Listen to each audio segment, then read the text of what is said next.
मोहम्मद जाकिर के घर पहुंचे हैं उपराज्यपाल मनोज सिन्हा। मोहम्मद जाकिर के परिजनों से उन्होंने मुलाकात की है। आपको बता दें कि पाकिस्तानी हमले में मोहम्मद जाकिर की मृत्यु हुई थी। जम्मू में मोहम्मद जाकिर के घर पहुंचे उपराज्यपाल मनोज सिन्हा, उनके 2 बच्चे भी जख्मी थे। और आपको बड़ी खबर आपको बता रहे हैं, ये सीधी तस्वीरें दिखा रहे हैं आपको। उपराज्यपाल मनोज सिन्हा पहुंचे हुए हैं मोहम्मद जाकिर के घर। बड़ी खबर बता रहे हैं आपको, जहां पाकिस्तानी हमले में मोहम्मद जाकिर की मृत्यु हुई थी और उनके परिवार वालों से मुलाकात करने, उन्हें ढांढस बंधाने के लिए, इस दुख की घड़ी में उनके साथ खड़े होने के लिए उपराज्यपाल मनोज सिन्हा पहुंचे हैं। ये सीधी तस्वीरें आप तक हम पहुंचा रहे हैं। उनके दोनों बच्चे भी पाकिस्तानी हमले में जख्मी थे और उन्होंने अपनी जान गंवाई है इस हमले में। और आप देख रहे हैं ये तस्वीरें जहां उपराज्यपाल मनोज सिन्हा उनके परिवार वालों से मुलाकात करने के लिए पहुंचे हुए हैं। और आप देख रहे हैं तस्वीरों में उपराज्यपाल मनोज सिन्हा यहां पहुंचे हैं और परिवार वालों से मुलाकात कर रहे हैं। इस वक्त दुख की घड़ी है परिवार के लिए और इस दुख की घड़ी में शामिल होने के लिए उपराज्यपाल मनोज सिन्हा पहुंचे हुए हैं।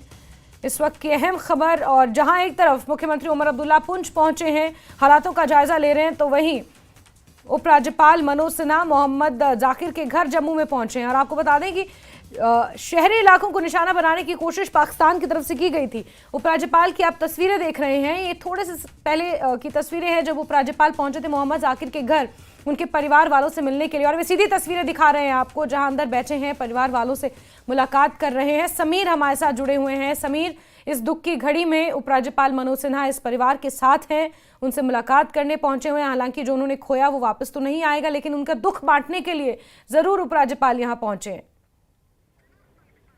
समीर जी बिल्कुल, आपने सही कहा। और देखिए, मैं आपको चित्रों के जरिए दिखाना चाहता हूँ। अभी राज्यपाल जो हैं, उपराज्यपाल जो हैं, कुछ अब निकलने वाले हैं इस परिवार को। और अब देखिए परिवार के जो लोग हैं, जो उनकी लेडीज़ हैं, देखिए जाकिर जो था वो 40 साल का था और एक मजदूर पेशा था, और मजदूरी करता था, लेबर था।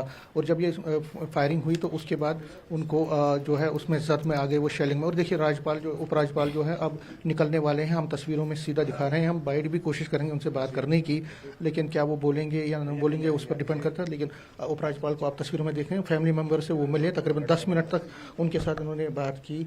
और उसके बाद आप देखिए उपराज्यपाल जी से श्यामलाल शर्मा जी बीजेपी के हैं, वो भी इनसे बात कर रहे हैं।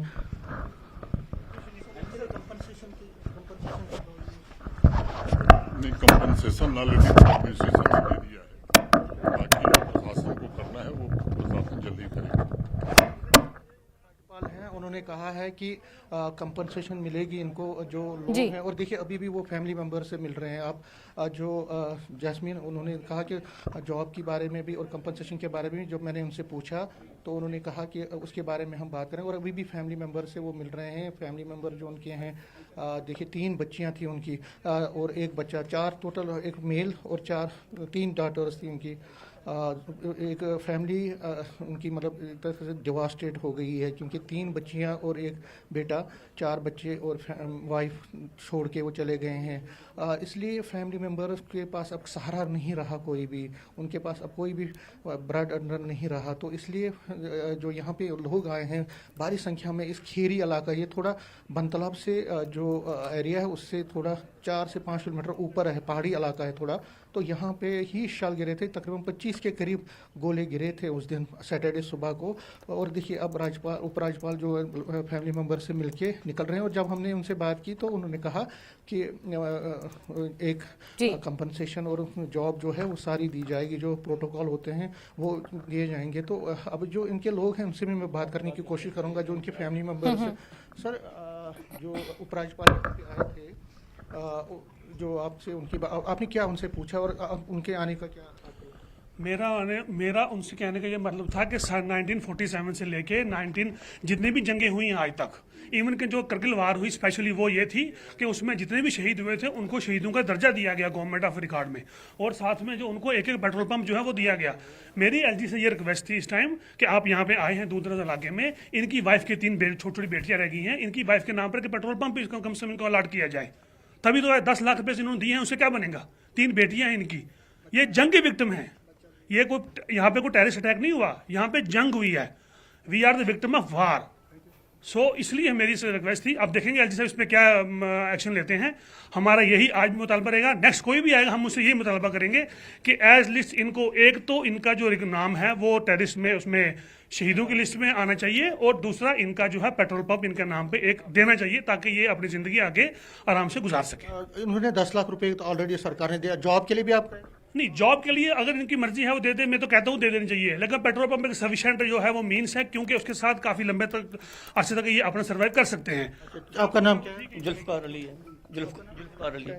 एलजी साहब, हम उनका शुक्रिया अदा भी करना चाहते हैं, और जो हमें उनकी बेटे के लिए नौकरी हो जाए, चाहे पेट्रोल पंप दिया जाए, कोई उनकी ज़िंदगी के लिए आसानी हो जाए, इसलिए एलजी साहब से हम यही गुजारिश करेंगे। और बहुत शुक्रिया, दूर दराज इलाके में आए हैं, एलजी साहब आए हैं। 3 बच्चियाँ इनकी छोटी छोटी, और एक माँ है उनकी, और है भी माँ भी अनपढ़ है, वैसे घर का वही पैसों का काम करते हैं सारा, तो कोई रोजगार का कोई चीज़ इनका नहीं है। बेटा भी छोटा है, तो यही हमारी रिक्वेस्ट है सरकार से, उनको रोजी दी जाए, उसको कोई नौकरी मिल जाए तो बहुत अच्छा है, वो अपने बहनों को भी और माँ को भी पाल कहेंगे जिस तरह पाकिस्तान ने गोले बरसाए, कितना कि गवर्नमेंट मुंह तोड़ जवाब दे उनको, अगर जिस चीज़ पर हुआ इन बात बन जाए तो अच्छा। बिल्कुल बिल्कुल समीर, तो लोग यहाँ पर मांग करें कि शहीद का दर्जा दिया जाए और कम से कम एक पेट्रोल पंप उनकी बीवी के नाम किया जाए, क्योंकि